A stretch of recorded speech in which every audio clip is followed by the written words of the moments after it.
पिछले चैप्टर में आपने भाषा, लिपि और व्याकरण के बारे में पढ़ा। अब आप पाठ 2 वर्ण विचार और उच्चारण के बारे में पढ़ेंगे। भाषा क्या है इसके बारे में तो आप जान गए होंगे। भाषा वह साधन है जिसके माध्यम से हम अपने विचारों का आदान प्रदान करते हैं। वर्ण वह छोटी से छोटी मूल ध्वनि जिसके टुकड़े नहीं किए जा सकते वर्ण कहलाती है। वर्ण को मूल ध्वनि भी कहते हैं। वर्णमाला किसे कहते हैं?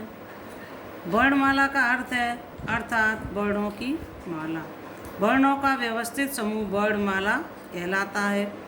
वर्णमाला वर्णों के निश्चित क्रम की व्यवस्था है। उच्चारण के आधार पर वर्णमाला के 2 भेद किए जा सकते हैं, स्वर और व्यंजन। अब वह स्वर किसे कहते हैं? जिन वर्णों का उच्चारण बिना किसी सहायता अथवा रुकावट के स्वतंत्र रूप से होता है वे स्वर कहलाते हैं। ये संख्या में 11 हैं। अ, आ, इ, ई, उ, ऋषि है, ए, ऐ, ओ, औ। उच्चारण में लगने वाले समय मात्रा के अनुसार स्वरों के 3 भेद होते हैं। ह्रस्व स्वर जिन स्वरों के उच्चारण में कम से कम समय लगता है अर्थात एक मात्रा का समय लगता है ह्रस्व स्वर कहते हैं। इन्हें मूल स्वर भी कहते हैं। ये संख्या में 4 हैं। अ, ई, उ, ऋषि।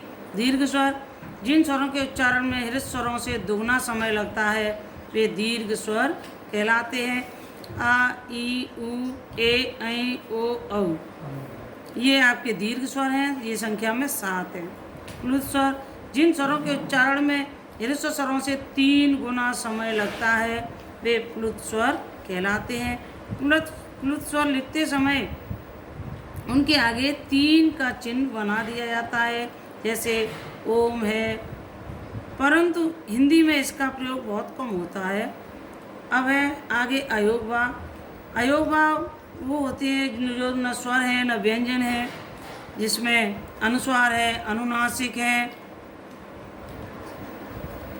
अनुनासिक। इसके उच्चारण के समय हवा नाक तथा मुख दोनों से दबाव के साथ बाहर निकलती है। इसका चिन्ह चंद्र बिंदु के रूप में शिरो रेखा के ऊपर लगाया जाता है। विसर्ग इसका उच्चारण ह की तरह तथा प्रयोग केवल तत्सम संस्कृत शब्दों में किया जाता है। आगत ध्वनियाँ अंग्रेजी से हिंदी भाषा में आ गया है। इसका प्रयोग अंग्रेजी के शब्दों को हिंदी में लिखते समय ही किया जाता है, जैसे टॉफ़ी है, स्टॉप, डॉक्टर आदि शब्द हैं। स्वरों की मात्राओं से तो आप परिचित होंगे। 11 स्वर होते हैं, इनकी ये मात्राएं दी हुई हैं।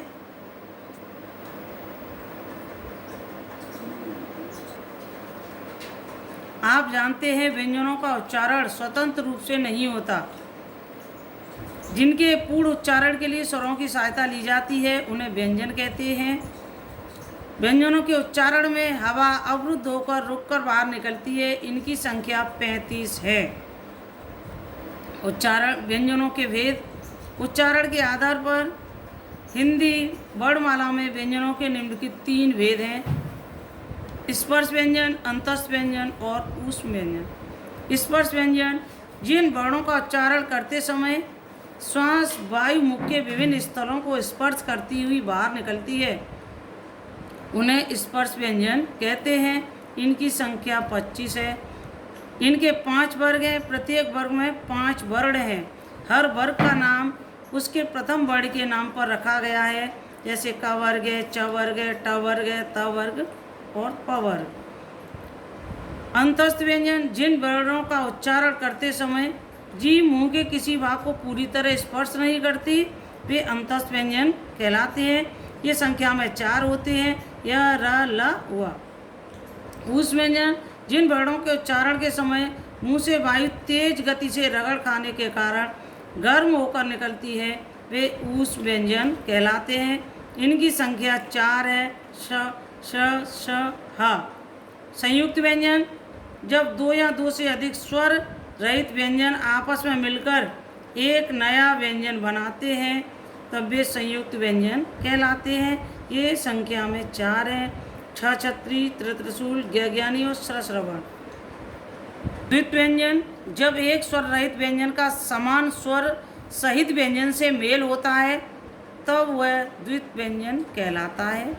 जैसे कच्चा है, बच्चा शब्द है, मिट्टी है आदि शब्द हैं। संयुक्ताक्षर, जब एक स्वर रहित व्यंजन का भिन्न स्वर सहित व्यंजन से मेल होता है तब वह संयुक्ताक्षर कहलाता है। जैसे कुमार, निम्न, प्रचार, प्रभात आदि शब्द हैं।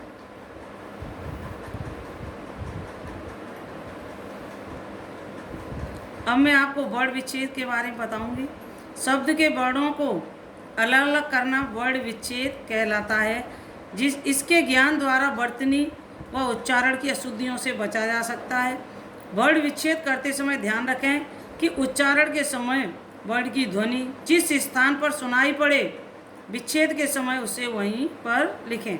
सभी व्यंजनों के नीचे हलंत लगाएं, स्वरों के नीचे नहीं। अब ये आपको वर्ण विच्छेद करना बताया गया है, इसके बारे में आप पहले भी पढ़ चुके होंगे, इसको आप देख लेंगे।